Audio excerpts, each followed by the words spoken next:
Welcome to Leading with Gratitude Live. I'm your host, Chester Elton, the apostle of appreciation, coming to you live and in color from the gratitude epicenter of the universe, Summit, New Jersey. We're being broadcast on Linkbook, Facebook, YouTube, all brought to you by the wonderful people from the Methods Network. And I have to tell you, I'm really excited for you to meet our guest today. His name was Daniel Shemtob. Let me tell you a little bit about Daniel.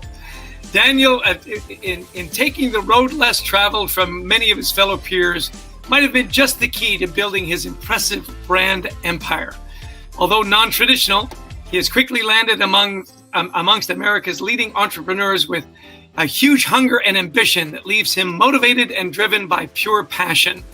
Daniel started his first business, The Lime Truck, in 2010, and has grown that empire into multiple brick and mortar restaurants, catering companies, and his newest project in footwear. Daniel credits his creativity as the main ingredient to his success. Some of his awards include Zagat 30 Under 30, and my favorite, he won the Great Food Truck Race on the Food Network show. I'm excited to introduce you to my new friend, Daniel Shemtob. Daniel, welcome to the show. Thank you so much, Chester. Happy to be here. You know, we are going to have a lot of questions for you. I just know we will. And so for those of you that are listening in, put it in the chat box. We'll get to as many questions as we can in our question command center manned by Justin LeVere. Justin, you want to wave to the crowd in your LA Hello, Ninja everyone. cap? Perfect. Well, listen, there's so much to talk about and we never have enough time. I want you to tell me about your why did you go into the Lime Truck? We've titled this session $1 and a Dream, and talk to me about your first business, the Lime Truck. How did that happen?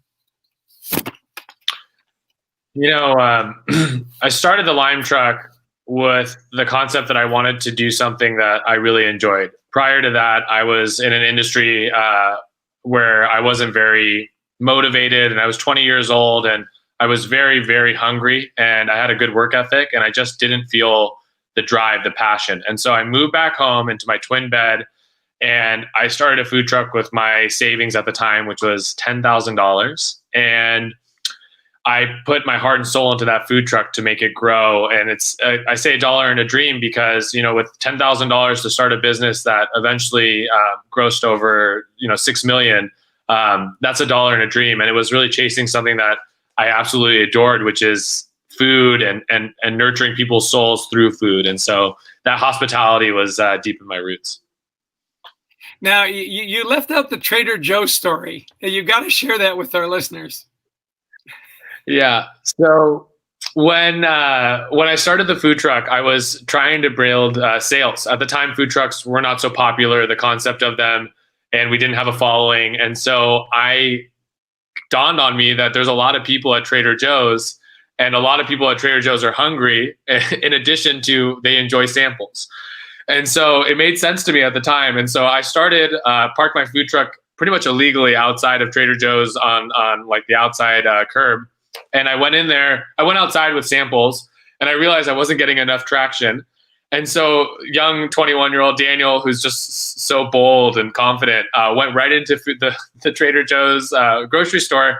And I started handing out samples to people while they were in there, and offering them to come out to my food truck after to grab a meal. And I think the employees were bewildered because they didn't know if I worked for Trader Joe's or what I was doing. And thinking back on just having that like tenacity and that persistence and doing anything for your business. I mean, that's what an entrepreneur is all about. I mean, there's that value that you only get from being the owner operator. And it was wild to think of what I did, and I couldn't have it any other way.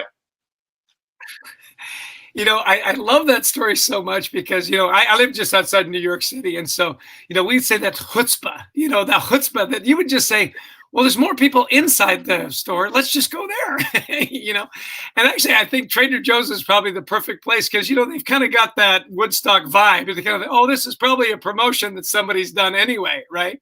Whereas the other stores, they'd probably throw you to the ground and you'd get a cavity search, So tell me, so from the food truck, you branched out into restaurants, and so there was a growth there.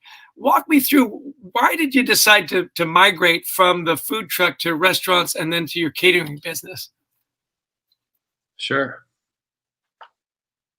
Yeah. So the concept was to start the food truck, and I didn't know where it was going to take me. At the time, I didn't even have a consciousness to scalability or how to grow a business. And so what I really wanted to do was just continue the mission of having great people work for us, delivering a great product, having fun doing it. And so the core value was that. And after I got back from winning the Food Network show, I got approached by my ex-business partner to open our first brick and mortar. And although at the time I didn't really see it as our next step, I believe it was crucial in being able to scale the business because the food trucks, they operate very well when you have a commissary behind them and when you have the luxury of additional employees so that when you're busy, you can scale up, and when you're slow, you can have them work in the restaurant again. And so even though I didn't really have the consciousness to understand that was the next step in scaling up the business, it came to me. And I think the only positive for myself was I was open and excited for all opportunities.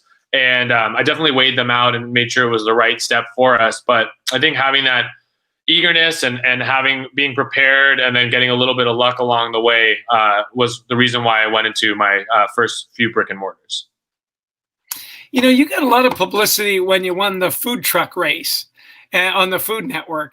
Now, tell me a little bit about that. I mean, did you have to apply? Did they pick you? Did you break laws? And how fast can you drive a food truck? What was that all about? And what did that mean to your business when you won that race?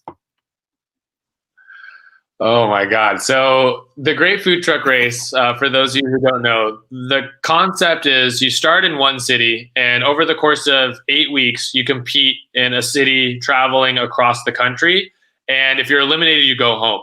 And so we took our food truck from Malibu to Miami, and they do not hire you a driver. You, within your own team, have to drive the truck across the country.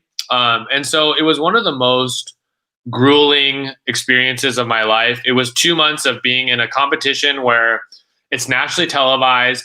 You want to win so bad that I've never been that competitive in my life, and I'm naturally competitive. And so that pressure really, really stuck with me. I actually, even after I won, would wake up the next 4 or 5 days thinking it was the day before the last day of the competition, and I was late to get up and get started to win this thing. And so it was immense. But as far as what it did for my career and my business, I mean, it really accelerated us. That year before we left to do the food truck race, we did about 450,000 on the food truck. And the year after we got back, we did 2.2 million. And so as far as, what that means, it was 100 people lines every time we opened our doors. It was opportunities to get my foot in the door with any experiences that I want, with any vendors that I want. And so it really allowed me to just accelerate everything that I was doing. It was such a catalyst. And then what I think was the most important thing that I kept telling myself during the competition, because there was days where it was really tough, was that if I gave it 100% and I didn't win first place, that's just life, right? I wouldn't have any regrets. But if I didn't give it 100% every day that I was on that competition, I would have lots of regret. And so I just had that clear consciousness throughout the whole race. And that allowed us to be the victors and then get all the spoils. That's awesome. I love that story. I love that you're competitive and your passion for your businesses. Now, you migrated from, and I love the way you say it, from feeding souls to protecting souls, your shoe business. Talk to us about that. Supporting souls. So so about 4 years ago, I realized that there was not a good shoe for chefs. People on their feet standing for long periods of time that had features, it looked good, and ultimately it was good for you. And so I came up with that concept because there was a need, a void in the market. And I found my partner, who's an amazing orthopedic surgeon in Beverly Hills named Dr. Snibbs, and we made these amazing shoes. And the consciousness of that was, let's have people who need a product actually do something good for them. Make a shoe that's actually good for them, will help them over long periods of time, will allow them to go out casually after and just kind of resolve this weird thing that doesn't exist in the market. And so that was the concept of the company. And then 4 years later, we ended up launching at COVID. And this is a company that I went multiple trips to China. I did over 38 revisions of the shoe. And so shockingly, like I could have launched at any time. And it just so happened that it had to be March 9th. And so we had a decision to make as a company. Are we going to throw our hands up in the air and just say, hey, this is the wrong time to launch, let's just wait? Or are we going to hone in on why we started this company and give back to the medical community who right now needs our shoes more than ever, and who are working long period days and really giving their all to help fight, on the front lines. And so that's how we came up with our campaign, Snibbs Soul Support. And what we do is we give away hot meals and we give away shoes to frontline workers. And so you can nominate any frontline worker that you think deserves a pair of shoes, or they can nominate themselves on our website. We're donating a percentage of our proceeds back to people on the front lines, and we're also feeding them and supporting their souls and feeding their souls.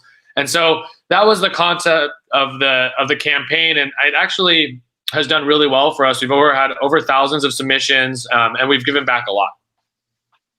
That's amazing. I love entrepreneurs like you, where you just do good, you do the right thing, and it always comes back to you, doesn't it? Absolutely. Yeah, it always comes back to you. Okay, so we're going to go to Justin Levere at the Question Command Center. He's got a whole bunch of questions for you. Let's see if we can stump our expert here.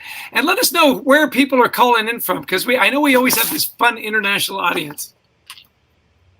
We sure do. And you know what, Chester, today all the questions are coming from the U.S. currently. Just a coincidence, I suppose. A number of great questions, some about the food truck, some about starting with so little money. I'm going to start with Frank Clark from Westchester, New York. Frank asks specifically, so Daniel, how did you have the confidence to start a business with only $10,000? I mean, weren't you a little bit scared at all?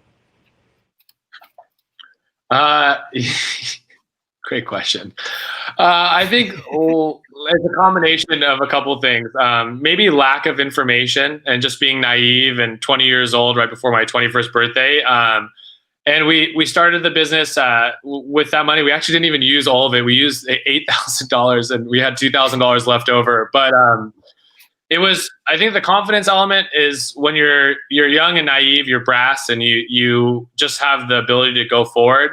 But I think ultimately there was no other way for it to go other than for me to make it happen. And so we ended up, as we scaled the business and grew it, the $10,000 actually ended up not being enough. And I had to go borrow money to get us to the next plateau as far as revenue goes. And so I think that the confidence and also just knowing that failure wasn't an option, and not having any employees other than me and my business partner at the time, we just had to make it work. And so I'm not sure if it was confidence or just being naive. Next question. Go ahead, Justin. Well, yeah. So, hey, so speaking of things that you're born with, right? Do you think that you were born with tenacity, or is it something you develop over time? And that question comes from Sherry Fernandez in Provo, Utah. Thanks. I think that tenacity and persistence are learned, but I think that some people naturally are much more goal oriented. I think for me, it's a combination of both. Naturally, I'm very motivated, and I really wanted to succeed as an entrepreneur, especially in a space that I'm so passionate about. But I think the learn part is what actually allowed me to become successful. And I have little tips and tricks. One of them being like, try to get the hardest thing out of the way first. So I look at my to-do list every day, and I look at the thing I really don't want to do, and I just say, let's get that thing done first. At least if I go home today from the office and I didn't do anything else, I'll feel like I got something done. And so I think having that persistence, that tenacity, you can learn it along the way, whether you have it or not to begin with. I love that. A lot of people say, oh, he was just born that way, right? And yet all these things that you need to become a great entrepreneur, to really succeed, you can learn along the way. You talked a little bit about having a mentor and how that changed a lot of things for you. Would you recommend, particularly as you're starting out, that you find a mentor, that maybe you find a coach? And how did that help you? It gives me goosebumps even talking about mentorship. I mentored a couple people after I realized what value comes from mentorship. For anybody who doesn't have a mentor, I would say it's the most crucial, essential thing that you can do for yourself, regardless of entrepreneurship, regardless of business.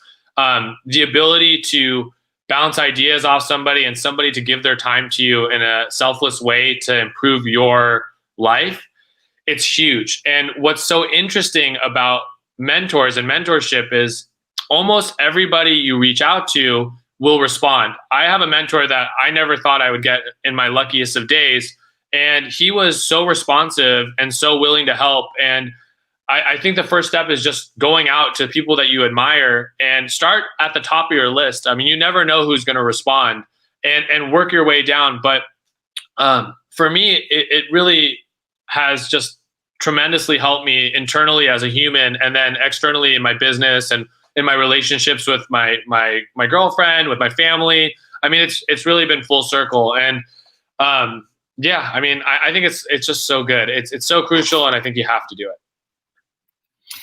And isn't it interesting? I love that you say start at the top, shoot for like anybody. And isn't it interesting how those people at the top are more gracious than you would think? More accessible than you would think. Were you surprised by that? I was so surprised. I mean, I would reach out to somebody on LinkedIn that I thought would never in their day of days reach back out to me, and 60% do. I mean, it's a numbers game. You're not going to get everybody, and sometimes it's not the right time. I mean, if someone's not responding to your email, they might not have the capacity to be able to work with you at this time. But if you reach out to enough people, you'll get a response. And most people who have, in my world, most people who have created success for themselves in their life know that giving back is a part of the equation. And so, yeah, I was blown away by how willing people were to help. Excellent. So I want to ask you a question about resilience, and then I want to go back to Justin for some more questions from our listeners. COVID hits, you've launched your shoe company, you've got to close down your restaurants, and yet you found a way to give back. How did you keep your staff and your people engaged over, this COVID pause? And how did you keep that resilience going? Because it would be so easy to just shutter and give up. What were some of the things you did to keep your people resilient and engaged? Yeah, it's incredibly difficult to wake up every day when dealing with the challenges of COVID, especially when 3 of my businesses are events and catering companies, and then I have 3 restaurants, food trucks, and all those businesses have been impacted so deeply. I mean, losses of revenue greater than 80%. And I made a decision at that point that I have two options. Like I said earlier, I either can throw my hands up and say, this is too much for me, or I can go ahead and do my absolute best to show up and inspire my team by how I'm showing up during this time of difficulty. And so the first concept was, we don't have any business. How am I going to get my guys hours? And when I came up with my soul support campaign for my shoe brand, I knew that if we gave out hot meals, I would be able to employ some chefs. I'd be able to employ some food truck employees, and I'd be able to employ one of the people to help me with logistics. And so right away, I came up with a campaign that, it cost me money out of pocket, but it kept our minds busy when there wasn't much else to do. And then once they got on the front lines and they were giving out these products, they're giving out the meals or the shoes, I realized my staff felt a lot of gratitude, not just for what I did, but because they were able to help out and give back. And right away, I think that tuned us a little bit differently, that we were going to operate just above what everybody else is doing, in the sense that we're going to figure out ways to keep our minds occupied, to keep ourselves busy, to keep focused on the bottom line. And then the next thing we did, which I thought was so essential, was we talked about the current climate. We openly communicated on how this is going to affect the business, how it's going to affect us as a team, what cutbacks need to be made so that we can get through this, and what we can do to positively come out the other side. And those conversations stimulated us and didn't have us focusing on the negative, but had us focusing on kind of getting through this and coming on what's going to be on the other side. And even though we didn't end up going with, the hours and hours of pivots that we talked about, because we thought they were pretty short term, I think it allowed all of us to see that we're in a different mental state than what our industry is demanding of us. Excellent. I love that noble cause that engages people. Like you said, keep your minds busy and keep them engaged. Well, we've got a couple of more questions. So Justin, let's cue them up. Indeed. Thanks, Chester. Yeah, Daniel. So speaking of resilience and leadership as a small business owner, we have a question from Andrew Greenstein from San Jose, California. Wrote in and asked, how did the food truck race test and stretch you as a leader, not just an entrepreneur? Great question. So it tested me as both a leader and an entrepreneur. I mean, it was just so difficult. And there were so many things out of your control that happened in like TV film production that, really kind of changed the landscape of if you're going to be successful or not. And so I think it did a few things for me. One, it showed me that if I'm going to put in 100% of my effort, I'm going to get a good result. And I think that was luckily because I won. But had I not felt that, and I stayed true to that, what I said earlier, which is if I give 100% and still lose, I'm not going to feel regret.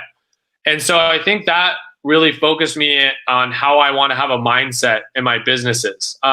If your businesses are not successful because of outside factors, and you did everything in your power to try to be successful, I think you can know that it was a little bit outside of your hands and that the control wasn't totally there to begin with. And so I think it really kind of showed me that it's just all about giving your best effort. And if you feel like you've done and given your best effort, there's not much more else you can do. Excellent. Last question. What do you got? That's great. Okay, so I'm sure Andrew's going to enjoy that answer. That was really nice. Thank you. So we've got one writing in international. Phyllis Small writes in from the UK and says, this is a little fun one here. Do all the people in your restaurants wear the shoes that you created? And are you wearing them right now? Phyllis, thank you very much. I do not have all the people in my restaurant wearing them yet. We don't have enough inventory with all that we gave away. There are a few key people wearing them, and I wear them all the time, although I'm in my home right now and we have a no shoes policy. But I love them. I wear them all the time. They are great shoes. And then just a quick note, but the website, if anyone wants to join, is snibbs.co. There's no M there, just in case you want to check out the shoes. We'll make that change. We always like to give tips to our folks. There we go. We got it right. Snibbs.co. we give people tools. So as we start to wrap up, and we really appreciate your time, I know you got to jump pretty quick. What are 3 tips that you'd give to entrepreneurs during the coronavirus? 3 tips, just real quick. Yeah, the number one thing is you have to be nimble. Being nimble is so important because it allows you to make shifts in your company that larger companies aren't able to do. And then thinking about your legacy post-COVID. How do you want to look at yourself 6 months from now and say, hey, was that how I wanted to act? Did I do everything in my power to be the best version of me? Am I healthy? Am I living well? I mean, these are just important questions. And I feel like if you can be proud of yourself, you know, you, again, did the best you could do. And then the final concept is do things outside of work. I've taken it upon myself to bring on new cooking cuisines in my life that I didn't do. I've been working out more. I've been taking walks. I think if you're only focused on one thing during COVID and it's work, it's going to leave you a little bit frustrated because there's so much unknown.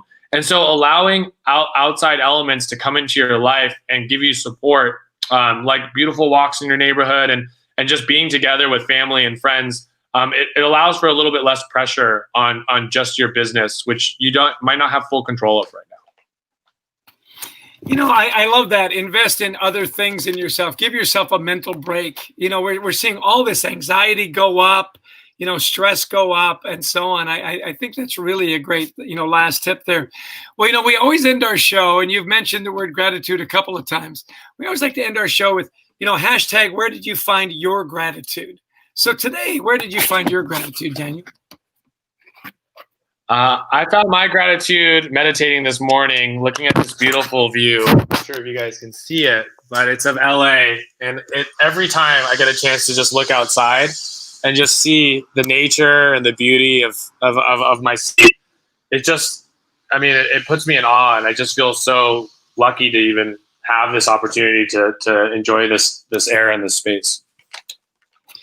That's great. Well, listen, thank you, Daniel. You've been a delight. We got to know you a little bit yesterday and today, and we just love your passion. We love the tips that you're giving our listeners and whatnot. And where can we find out more about you and your business? We've got the Snibbs.co for the shoes. Where else would you like to send us for people that want to learn more about you?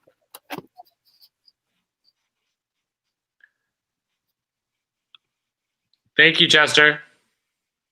You bet. Well, Daniel at Shemtob, that is it on your Instagram. I know you got a lot of followers there. Appreciate you so much. And if there's anything we can do to help you with your efforts to get those shoes out there and feed those frontline workers, we're just delighted to know you. Thanks so much. Thank you so much. Bye. Thanks.